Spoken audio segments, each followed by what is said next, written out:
नमस्कार दोस्तों। स्वागत है आप सभी का हमारे यूट्यूब चैनल रत्नाकर क्लासेस में। तो जैसा कि हम लोग एल्कोहल के रासायनिक गुण पढ़ रहे थे, तो उसमें नेक्स्ट रिएक्शन है हमारी हैलोजन अम्ल के साथ क्रिया। देखिए, एक ही लेक्चर में रासायनिक गुण हम कंप्लीट नहीं कर सकते क्योंकि काफ़ी सारे रासायनिक गुण हैं, तो वीडियो काफ़ी बड़ी हो जाएगी। इस वजह से हम छोटे छोटे पार्ट्स में 8-10 मिनट के वीडियो लेक्चर्स में कवर कर रहे हैं। तो आज हमारी जो रिएक्शन नेक्स्ट है हैलोजन अम्ल के साथ। तो हैलोजन अम्ल के साथ अभिक्रिया, तो ये देखिए हैलोजन अम्ल के साथ अभिक्रिया। तो हैलोजन अम्ल के साथ अभिक्रिया हमने पीछे एल्किल हैलाइड में पढ़ा था। कैसे पढ़ा था? एल्किल हैलाइड बनाने की विधि हमने पढ़ी थी। किससे? एल्कोहल से। हमने काफ़ी सारी रिएक्शंस पढ़ी थी एल्किल हैलाइड कैसे बनाते, तो वही रिएक्शन है यहाँ पर, बस रिपीट है यहाँ पर हमारी। देखिए, ये मान लीजिए एल्कोहल है, एल्कोहल की क्रिया किससे कराएंगे? हैलोजन अम्ल से। तो बन जाएगा आपका एल्किल हैलाइड और H2। ठीक है। इसके बाद यहाँ पर पीछे हैलोजन की क्रियाशीलता का भी क्रम बताया गया था। किस किस का है? HI, HBr, HCl। यानी कि इसका मतलब ये है कि अगर एल्कोहल की क्रिया HI, HBr, HCl से कराएं, यानी कि इन सब से में, या HF या HCl से, तो सबसे पहले क्रिया करेगा HI आपका, फिर इसके बाद करेगा HBr, फिर HCl, फिर HF। नेक्स्ट देखते हैं, HI की अभिक्रिया उत्प्रेरक की अनुपस्थिति में होती है, जबकि HBr की प्राथमिक एल्कोहल पर, ठीक है, प्राथमिक एल्कोहल पर अभिक्रिया के लिए उत्प्रेरक Zn, देखिए यहाँ पर ZnC2 लिखा है, यहाँ ZnCl2 कर लेना आप। ठीक है। इसके बाद H2SO4 की आवश्यकता होती है। ठीक है।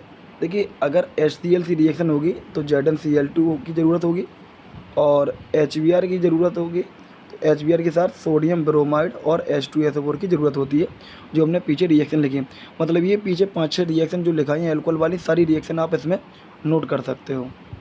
ठीक है, की आवश्यकता होती है। इसी प्रकार 1 डिग्री या 2 डिग्री एल्कोहल पर HCl की अभिक्रिया जिंक क्लोराइड की उपस्थिति में होती है।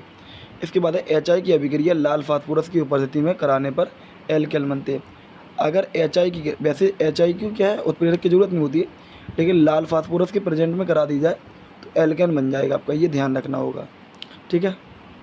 नेक्स्ट हम देखते हैं अमोनिया के साथ अभिक्रिया। तो अगर आप अमोनिया के साथ अभिक्रिया देखेंगे तो देखिए, एल्यूमिना या थोरिया की उपस्थिति में 350 डिग्री सेंटीग्रेड ताप पर अमोनिया से क्रिया करके एमीन बनाते हैं। ठीक है। तो एक चीज़ ध्यान रखना है आपको, क्या बोल रहा है?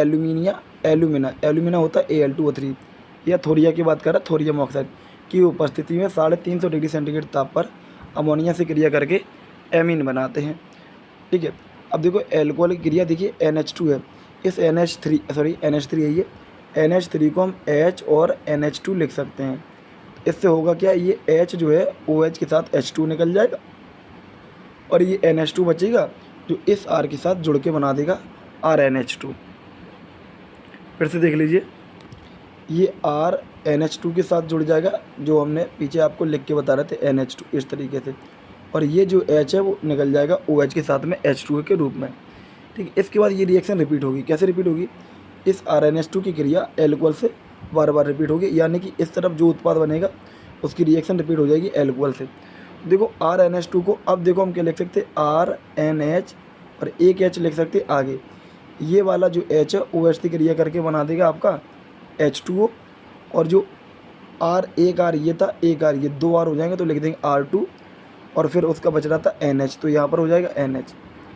इसके बाद अब हम इस R2NH का इस H की क्रिया OH से करा देंगे तो बन जाएगा H2O, और R कितने हो जाए, 2 और 1 3 R बन जाएंगे, और ये बचेगा एक N, ये बन जाएगा 3 डिग्री। देखिए, ये एमीन बनना है, 1 degree amine, 2 degree amine, 3 degree amine.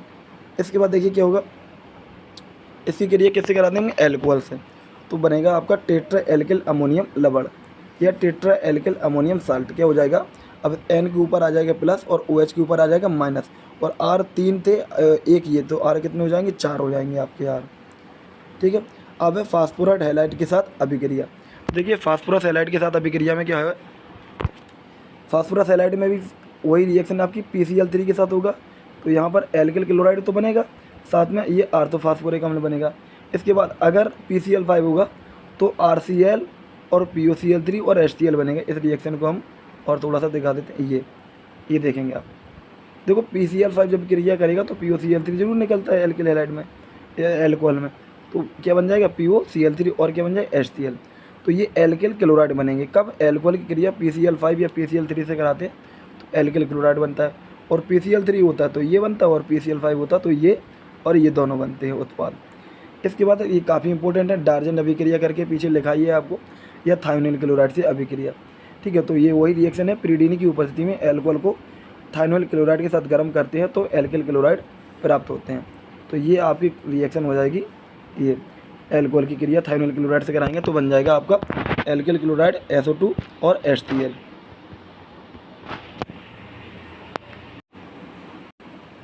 अब हम बात करते हैं, देखो थायोनिल क्लोराइड का फॉर्मूला होता है SOCl2, लेकिन SO2Cl2 होता है सल्फ्यूरिल क्लोराइड, तो SO2Cl2 हो जाएगा सल्फ्यूरिल क्लोराइड।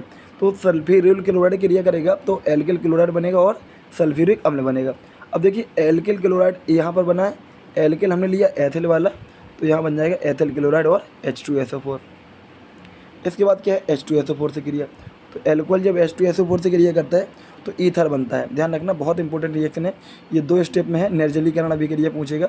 निर्जलीकरण एक 2 तरीके से है इसकी, एक तो अगर 80 से 100 डिग्री सेंटीग्रेड H2SO4 से करेगा तो पहले बनेगा आपका एथिल हाइड्रोजन सल्फेट, इसके बाद H2O, फिर यही एथिल हाइड्रोजन सल्फेट जो है आपका फिर एल्कोहल से रिएक्शन करके क्या बना देगा, ईथर बना देगा। ये कौन सा ईथर बना है, डाईएथिल ईथर, और क्या बन जाएगा लास्ट में H2SO4।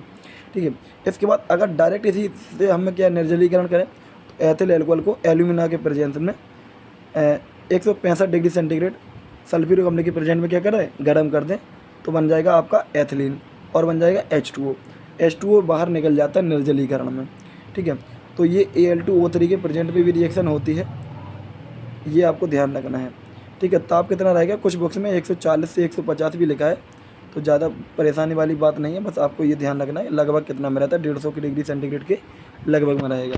नेक्स्ट हम देखते हैं विहाइड्रोजनीकरण। तो यहाँ देखेंगे हम, ये भी रिएक्शन काफ़ी इंपॉर्टेंट है।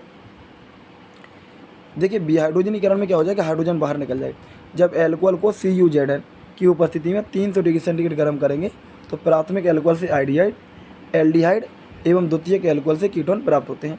देखिए ये आपका एथिल एल्कोहल है तो क्या बन जाएगा एस्टेल्डिहाइड, और क्या निकल जाएगा H2 गैस, और अगर ये द्वितीयक एल्कोहल है तो क्या बन जाएगा, कीटोन बन जाएगा। यहाँ दोनों की कंडीशन सेम है, कॉपर या जिंक के प्रेजेंट में 300 डिग्री सेंटीग्रेड क्या कर देंगे, गर्म कर देंगे। अब देखिए अगर हम 3 डिग्री एल्कोहल लेंगे तो 3 डिग्री एल्कोहल क्या करेंगे, निर्जलीकरण अभिक्रिया दिखाते हैं, तो क्या बना देंगे यहाँ पर CH3 का होल ट्वाइज हो जाएगा आपका, यानी कि इसमें कार्बन कितने हैं, 3 कार्बन हो जाएंगे आपके, तो ये बना देगा आपका प्रोपीन। ठीक है, अगर कौन सा लें, 3 डिग्री एल्कोहल लें तो ये एल्कीन में कन्वर्ट कर देंगे। 1 डिग्री की बात करें तो एल्डिहाइड, 2 डिग्री की बात करें तो एसीटोन। ठीक है, नेक्स्ट देखते हैं नेक्स्ट है ऑक्सीकरण। तो ये भी बहुत ज़्यादा इंपॉर्टेंट रिएक्शन है ऑक्सीकरण की, काफ़ी मोस्ट इंपॉर्टेंट, ध्यान रखना है आपको। प्राथमिक एल्कोहल ऑक्सीकृत होकर एल्डिहाइड बनाते हैं, जो ऑक्सीकृत होकर कार्बोक्जिलिक अम्ल में परिवर्तित। देखो होता क्या है कि एल्कोहल का पहली बार ऑक्सीकरण करेंगे तो एल्डिहाइड बनेगा, और एल्डिहाइड का दोबारा ऑक्सीकरण कर देंगे तो बन जाएगा फार्मिक अम्ल, मतलब कार्बोक्जिलिक अम्ल। अगर मेथिल एल्कोहल है, इसका एक बार ऑक्सीकरण करेंगे तो फार्मेल्डिहाइड बनेगा, और फार्मेल्डिहाइड का ऑक्सीकरण करेंगे तो कार्बोक्जिलिक अम्ल यानी कि फार्मिक अम्ल बन जाएगा आपका।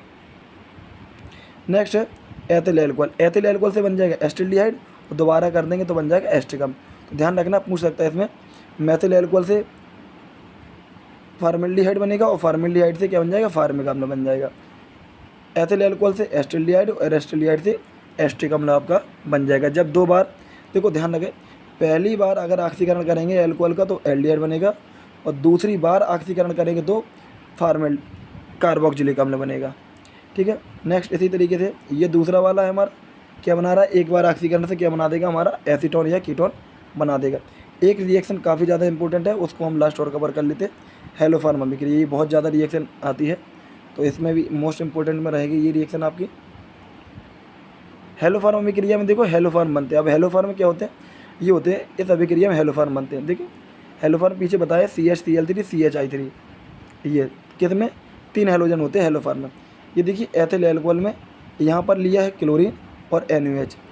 इस वाली रिएक्शन में देखेंगे एथिल एल्कोहल यहाँ भी है, यहाँ केवल आयोडीन है, तो केवल आयोडीन का अंतर है दोनों में, ऊपर वाले में क्लोरीन नीचे वाले में आयोडीन है। तो बस देखिए यहाँ पर आ जाएगा CHCl3 और यहाँ आ जाएगा CHI3। यहाँ Cl3 क्यों आया, क्योंकि हमने क्लोरीन लिया, और यहाँ आयोडीन क्यों आया, क्योंकि आयोडीन लिया। यहाँ देखेंगे NaCl NaCl Na हो जाएगा। यहाँ HCOONA, यहाँ HCOONA ही कर लेना इसकी जगह आप, ठीक है। और इसके बाद हो जाएगा आपका H2O।